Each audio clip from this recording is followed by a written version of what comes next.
Thanks to the support as a channel member, Jason Odendahl. Well, we tried doing it the sensible way. Now it's time for a Manchester City rebuild.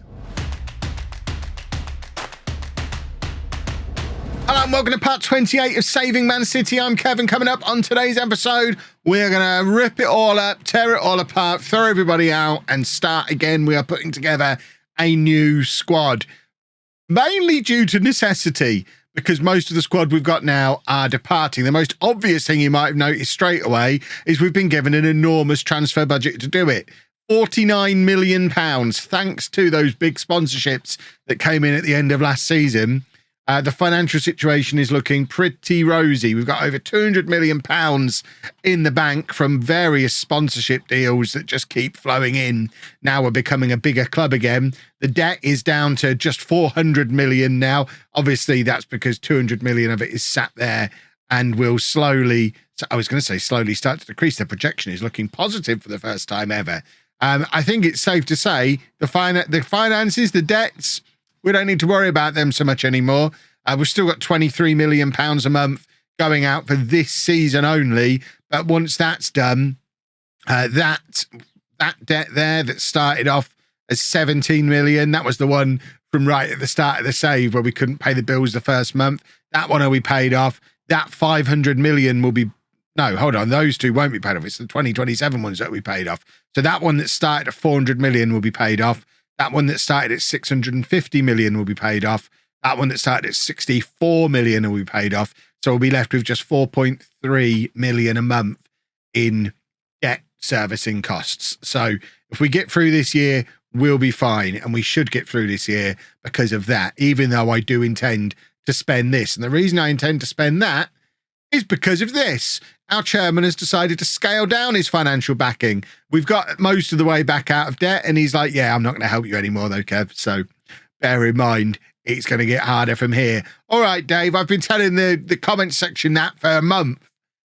Yeah, apparently it is going to get harder. And I figured £49 million, let's go sign James McAtee. Why can't I see it? McAtee? McAtee isn't currently interested in entering into contract negotiations with Manchester City. So we can't bring James McAtee back, which is very sad. Micah Hamilton still has no interest in renewing his contract, despite the season now being over. So I think Micah Hamilton is leaving for free, despite playing over 100 games for us over the last 4 seasons. He's leaving for free. We're losing De Gasperi, Taylor, McAtee, Betrancourt, Ibrahim, Delap, Jones, Lambert, they're all leaving at the end of their loans. Ricky J. Jones is actually out of contract with Southampton, so we have made an offer to bring him in permanently, but so have Swansea and Derby, so there's no guarantees he comes to us. So all of them leaving, plus Hamilton leaving, plus Fiorini now wants to leave because we didn't get promoted. Shay Charles wants to leave. I mean, yes, it's a big bloated squad, but it's about to get small and less bloated. We are going to be trimming the fat. We're going to get rid of John Joe Shelby's leaving, but we're going to get rid of the likes of Nico O'Reilly. He's never going to be good enough. Let's bin him off. Charlie Gray, never going to be good enough. Bin him off. Ben Knight, 23 years old now, only started 6 games last year. Bin him off. We are going to be brutal this summer. We are going to clear out a lot of this squad. We are going to be left with very little from what is here right now. I'm thinking we build a team around Mbete, Forner, Trafford. That's about it. There's so many players leaving. This team is going to look very different when the new season starts. And we've got the money to make it happen. And I'm not afraid of spending the wage budget anymore because of that. We're going to do a big one. I just want to take a moment to thank today's episode sponsor, Manscaped.com, the global leader in men's grooming and hygiene products. Are you still using that nasty old loofah or washcloth to clean your body? If so, you won't want to miss out on this breakdown of Manscaped's Buff Bundle, the ultimate showering kit for men who want to feel and look their best. Whether you're in need of a powerful body scrub or a new body wash, this bundle has just what you need to achieve a polished look from head to toe. Starting off with the Manscaped Body Buffer, this is a handheld exfoliator brush designed to help remove dead skin, bacteria, and reduce ingrown hairs. If you're currently washing with supermarket soap bars or body wash rubbed in by hand, you may not be fully removing all the bacteria and oil buildup found deep inside your skin that causes body odor, clogged pores, and breakouts. The Body Buffer creates more lather without harsh and painful scrubbing, which actually gets more out of your body cleanser so your money doesn't literally go straight down the drain. The Body Buffer will instantly upgrade your shower routine, and you can pair it with the Manscaped Body Wash when you check out the Buff Bundle. The Buff Bundle comes with the Body Buffer Scrubber and 2 bottles of Ultra Premium Body Wash. This body wash is infused with aloe vera and sea salt and keeps your skin feeling clean, fresh, and moisturized. It's cruelty-free, dye-free, and vegan, and scented with a cologne-quality fragrance. I've been using this body wash for the last month or so, and even got complimented at Comic-Con the other week about how good I smell. At Comic-Con, the smelliest place on the planet. So ditch that dirty loofah and upgrade today. Go to manscaped.com and get 20% off plus free shipping when you use promo code LOLLUJO at checkout. That's 20% off plus free shipping with promo code LOLLUJO at manscaped.com. After all, when it comes to grooming, they say that buff is always better. Is that really the line this time? I don't get to mention my balls at all? But first, we have our season review at the end of the first season of The Save, in which we didn't actually win promotion or win anything at all. But it was also the first time we'd made new signings. So we have new arrivals to look at. Signing of the season has been awarded to Tom Edwards, who averaged a 6.94. That doesn't bode well. I mean, the key signings were all loans. Betrancourt, Ibrahim, McAtee, Jones, all great signing. I mean, Ricky J. Jones weighing in with 10 goals and 10 assists. If we can sign that boy permanently off the back of that loan, that would be a sensational piece of business. John Joe Shelby was good for the first half of the season, but I lost patience with his inability to defend. And I think Forner was a bargain. Edwards, to be fair, was a bargain. We're not bargain hunting anymore. We're going to go and build a team that can win the championship. Forget the playoffs. I hate them. We're going to go and win the championship. We were supposed to avoid relegation. We finished 6th. Again, maxing out our attendances. If we could get a new stadium soon, that'd be super. Our sponsorships was absurd this season. The most notable deal, a £71 million new sponsorship. But yeah, £240 million for sponsorships in a season. Manchester City are back, boys and girls. There's nothing I can do to stop it from happening. Broadcast revenue was down massively because we didn't get any Premier League money. The Premier League money completely gone now. And then this was our team of the year. So Jones in there, no room for Delap, no room for McAtee. Doesn't matter that those boys aren't joining permanently. They couldn't even make it into the team of the year. But looking at that as a team for next season, Trafford will still be here.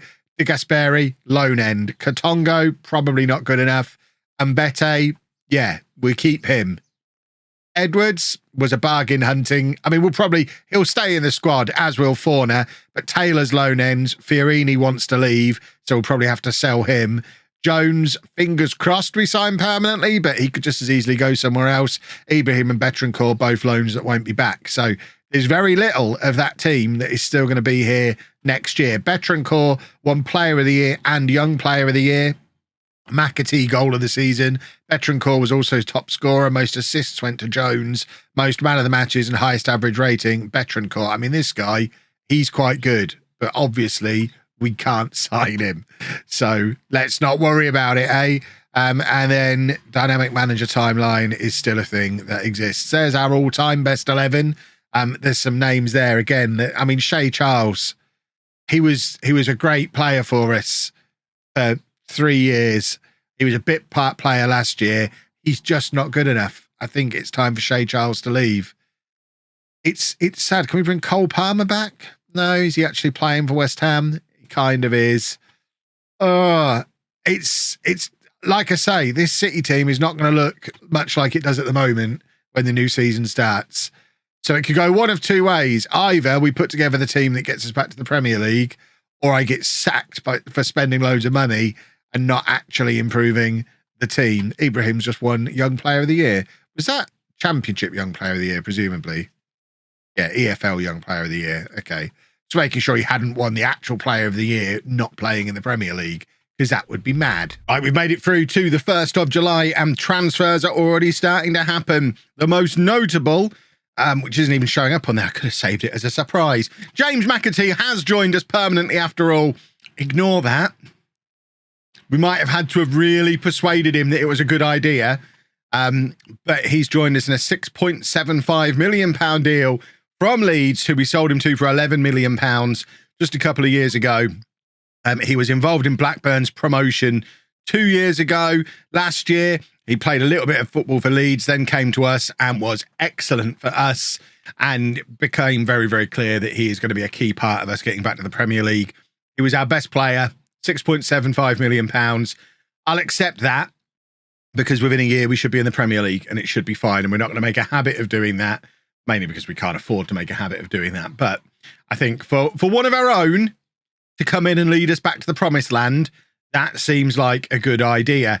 You've just had a spoiler for one of the other things that's happened as well. Ricky J. Jones has signed for us permanently on a free transfer from Southampton. They spent 1.2 million to take him away from Posh. He was in with us last year, was a key part of the team that nearly got promoted. So he has joined us permanently. Also, in addition to that, Finley Burns has returned home. Another one who we've brought back for much less than we sold him for, went to Brentford for 7.75 million, came back on loan to us for the rest of that season, then had some time in League One, went to Denmark, was at Coventry in the Championship last year, didn't exactly set the Championship alight, only started 7 games over the course of the season, but he's a right-sided centre-back, which we need. He's 6'6", and you can't teach that. And he never let us down, so he's in. Finley Burns is back on the cheap as well. £375,000 for him. We've signed a backup goalkeeper who might end up being our starting goalkeeper. Harry Lewis has joined us from Bradford, where he's been playing for the last 4 years, 3 of them in League One, and is now maybe ready to make the step up, certainly to compete with James Trafford for our starting goalkeeper position. And to balance that out, we sold our existing 2 backup goalkeepers both to Blackpool. Dion Curtis Henry for £27,500, and t'other guy, Magnus Norman, for £84,000, both to Blackpool. Weirdly, after they'd both signed for Blackpool, Blackpool were also in for Harry Lewis. They very nearly signed 3 goalkeepers in a week. But then we've continued to show that we mean business. Pedro Seco is a Portuguese centre-back he's a left-footed centre-back. So really to compete with Mbete, he's going to be our Flynn replacement because we're hopefully letting Flynn go out the door. The key thing about Seco is he's got 5-star potential, potentially a Premier League player. He comes in from this team with all the letters over in Portugal, only 19 years old. Certainly the kind of signing I'd like to be doing more of. And as mentioned, Flynn is hopefully on his way out for £800,000 to Wimbledon, I think. Hold on, these aren't our transfers. What has gone on here? Can we have our transfers back? These our transfers? No, what is going on? I've pressed a button there and I don't know what I've done. No, not Premier Division. Manchester City, there we go. We got there. That was very confusing. Players leaving. The only other one of note is Finley Thorndike, who went to Wickham for £105,000. Another one we've turned a transfer profit on, and then we're into the stuff that's gone through as we've hit the 1st of July. So Michael Okeki left. That was pre-arranged. John Joe Shelby has left. That was pre-arranged. Russ Eddy's gone out on loan. And then we've signed Jayden Philogene from Aston Villa for £2.5 million. He's a winger who can play on either side. He can also play up front. He is quick. He's exactly what we're looking for. Same kind of very quick wide player that we've got with Ricky J. Jones. If we can have one on each wing, that seems to work for me. There's the confirmation of Jones signing and the confirmation of McAtee signing. And then the other headline is that Samuel Ibrahim has agreed to join us on loan for a 2nd consecutive season. He's the only one we were able to extend. 10 goals from 16 starts last year. I mean, we just needed to keep some kind of continuity in place. In addition to that, there's a few other players who we're offering out. You can see Shane Flynn is under offer, £800,000 from Wimbledon. Anthony Masaba is at £3.3 million, hopefully on his way to Brest. Ben Knight is on the transfer list. Josh Wilson, Brand is on the transfer list. Shay Charles is on the transfer list. But crucially, you can see we managed to persuade Micah Hamilton to sign a new contract. So he is now under contract for 3 more years. He continues to be part of the project as a key player. Fiorini has kind of calmed down. He still sort of wants to leave, but he's not forcing the issue.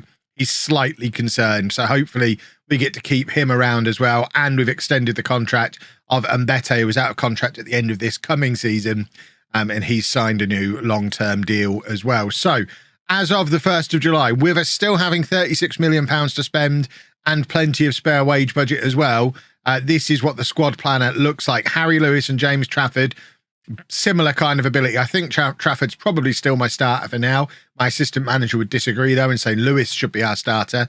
Let's do a comparison of the two. I mean, yeah, Trafford's a better shot stopper, better distribution, whereas Lewis is better at communicating, better physically.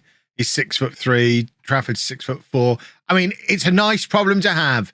And then we've got the youngster George Murray-Jones, who's got plenty of potential, and he can sit and be our third choice. Maybe we'll loan him out again. He went out on loan to Oldham last year. We'll maybe loan him out again and then bring in someone cheap like Curtis Henry last year to be third choice. Or we might just sit him on the bench. Who knows?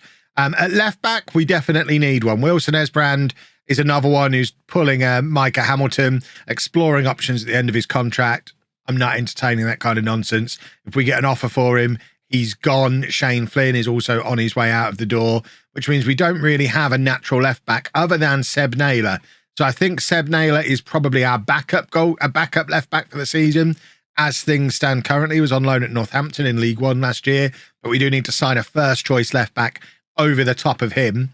At right back, we have got plenty of options, all of which can play left back as well. So it's not a disaster if we don't sign a left back, but obviously we would like to. But Callum Britton, Nathan Ferguson, Tom Edwards, who all came in last summer or over the course of last season, can all play anywhere across the back four. I don't know that we necessarily need to keep all 3 of them. I'm not pushing any of them out the door at the moment, but as other players come in, 1 or 2 of them might get a bit of a push. Seko is in there as well as youngsters like Susoho, Carrington. Poor old Shay Charles is done. We need to move him on. And then at centre-back, we've got some decent depth again. On the left-hand side, we've got Mbete. We've got Seko, who's a left-footer. And on the right-hand side, you've then got Hyam. You've got the youngster Isaiah Dada Maskell, who's one of the reasons why we're moving Shay Charles on. He's moved up into the first-team squad this season, could potentially solve the right-hand side problem. We've still got Burns, or we've now got Burns. We've still got Katongo. So, yeah, I mean, the likes of Charles, Flynn, these guys are done. We probably didn't need Burns. I just like the fact he's 6'6". And then at the base of the midfield, we have Fauna, but nothing else really. There's a few youngsters, nothing to get too excited about. We need at least one more holding midfield player. And then as our box-to-box / deep-lying playmaker, obviously, we're not going to use McAtee in that role, but we could use Fiorini. Hamilton could play there if McAtee is playing on the other side, but we probably need another central midfield player in. We've only really got McAtee, Fiorini, Hamilton, Fauna as the defensive midfielder. We probably need 2 more midfielders to play across those 3 positions. Left-hand side, Philogene, Jones can both play there. On the right-hand side, similar thing. Philogene, Jones can't play there actually, but Ibrahim can. Masaba, I think we're pushing out the door, mainly because he's on 20 grand a week and he wasn't excellent last year. So for 20 grand a week, I kind of want excellent. So if we can sell him, we'll sell him. If not, we'll reintegrate him. And then up front, we've got Ibrahim, McAtee, Philogene, Jones can all play there. But the likes of Knight, Dixon, these guys are probably going to be moving on. And we need another striker in. But we've got plenty of money, which is a weird thing to say in this safe, but there is plenty of money. We need to go and get a striker, a couple of midfielders, a left back, and then see what else is out there. But it's the 1st of July, so stop number one is to have a look to see what's available in the way of free transfers. Well, we only found one free transfer we like the look of, but goodness me, is he a good one? Charlie Patino, released by Arsenal after never really getting an opportunity to play for them, but does have that full season on loan at Blackpool in the Championship a few years ago under his belt, can just slot straight into what is going to be a very new look midfield. I think with the signing of McAtee permanently and my inability to find a proper holding midfielder, although I guess Patino could do it, I think we're switching to the 4-2-3-1 to get the best out of McAtee. Obviously, we could switch back and Patino could play deep. Forner can still play there if need be, but we have other players who've come into this midfield as well. Romain Mundle is in from West Ham, £4.4 million. He's a left winger, but can also play central midfield or attacking midfield. He'll get opportunities in all of those positions as the season goes on. Liam Delap probably could have led with this one. We've spent £21 million on him. Because why not? We sold him for 10 million.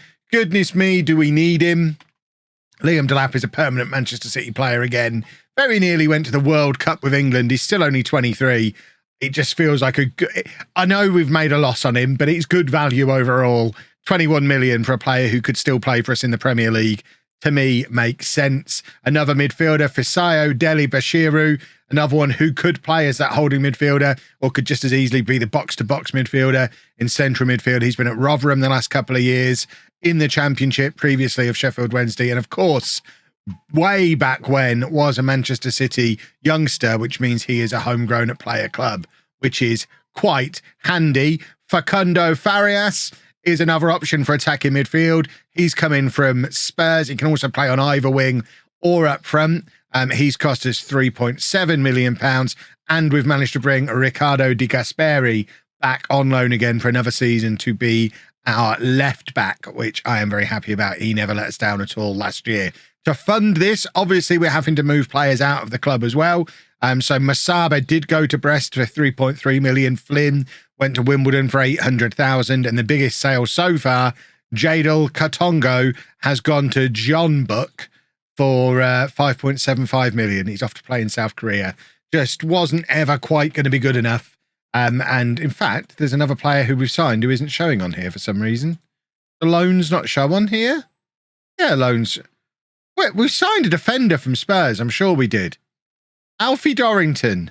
I don't know why he's not showing on there, but he's joined us on loan to be another big, tall, right-sided centre-back for us, which just meant there was no more room for Katongo. Obviously, Dorrington's come in. We signed Hyam in January. We've just brought Finley Burns back to the club as well.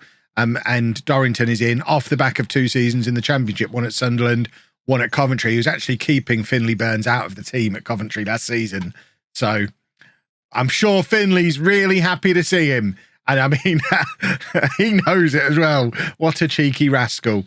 But that means the squad at the moment looks like this. If we put it into our newly favoured, in fact, we're probably going to go to that one so we can play Delap as a pressing forward, which is his best role. It's where he scored all his goals for us. He was a pressing forward in both of those. That was when we tried to play him as an advanced forward. Balls to advance forward. We're going full pressing forward, gegenpress, with Delap and McAtee in behind him. And then on the left, we could have Philogene, we could have Jones, we could have Mundle, we could have Hamilton. I hate the way the squad planner doesn't work the way I want it to. On the right, we could have Philogene, we could have Ibrahim. We could probably look to bring in another another right winger. We've still got money to spend. Ben Knight should be on his way out of the club. And then the midfield 3, you've got Fiorini and Patino as obvious starters. But we've also got Deli Bashiro, who we've just brought in. Is he not? There you go. Let's shuffle that around a little bit. So you've got Deli Bashiru, who we've just brought in. We've got Farias, who can play back there. Forner can play back there. Hamilton. And then if you look... Oh, this screen is rubbish. Left back, we've got Di Gasperi. Wilson Esbrand's probably on his way out. Britton can deputise on this side. He can also start on this side, as could Ferguson or Edwards. And then at the back, you've got Mbete or the new youngster Seko at left side. And then on the right side, you can have Dorrington, you can have Hyam, you can have Burns, and then Lewis or Trafford in goal with Murray Jones as backup. I still think we could do with a right winger, although Farias definitely could and probably will play out there. I wondered where he was before. And then at right back, we could probably do with another body as well. But we've got players who we're trying to get rid of. Wilson Esbrand, we've accepted a £2 million offer from Peterborough. Will Dixon has been offered out. Ben Knight, we've accepted an offer for. So there's going to be more players leaving, and we are still within our budgets. We're not gonna get too worried about any of this. As long as we hit this, I'm happy. And obviously we have to make sure we stay within this as well, but we're fine. So it's still only the 11th of July, still lots to do.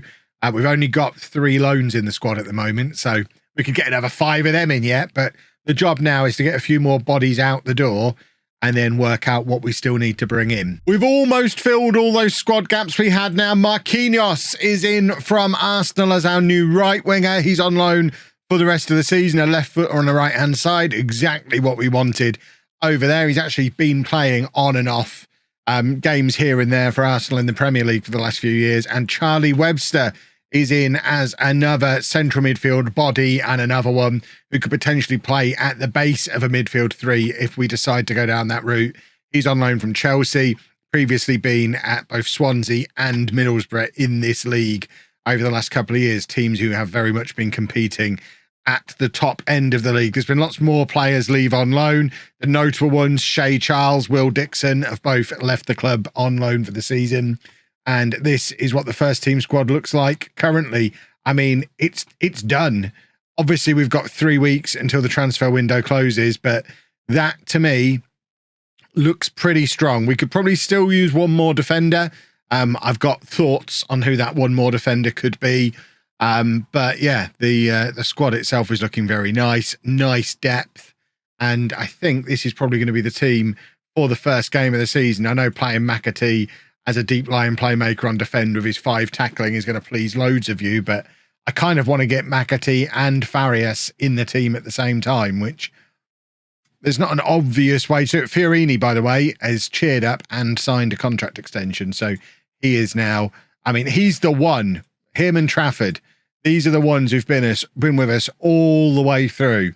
If they're not on the favoured personnel list, then it's not working right. I mean, it's Delap, McAtee and me, which I guess is fair, but Fiorini, unsung hero of the save so far, for sure, and now has a contract extension signed. But the bench is so strong now. Dorrington, Hamilton, Marquinhos, Seco, Mundell, Philogene. You've got the, what's his face? Webster, who's just come in, who's Ian Petito, Fauna. Look at Deli Bashiru. Look at the midfielders we've got on the bench. My word. We've got too many midfielders now.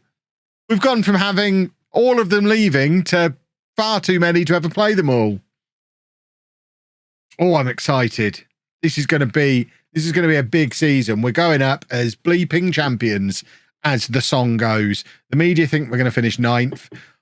We'll show the media what they know. Goodness me. But I am excited to see this team play against Barnsley in the first day of the new season. We'll probably get thumped and be back doing the 4-3-3 within 2 or 3 matches. But for now, this looks like it could... I'm going to ponder it. I might do the 4-3-3 after all. I'm not sure about McAtee playing him in that role. And we have got holding midfielders now. I mean, it would involve dropping him, but we could... let me have a ponder. I'll decide what I'm doing before tomorrow. If you've enjoyed that, please make sure you leave a nice big thumbs up on there for me. Subscribe to the channel for daily Football Manager videos. And thank you very much for watching.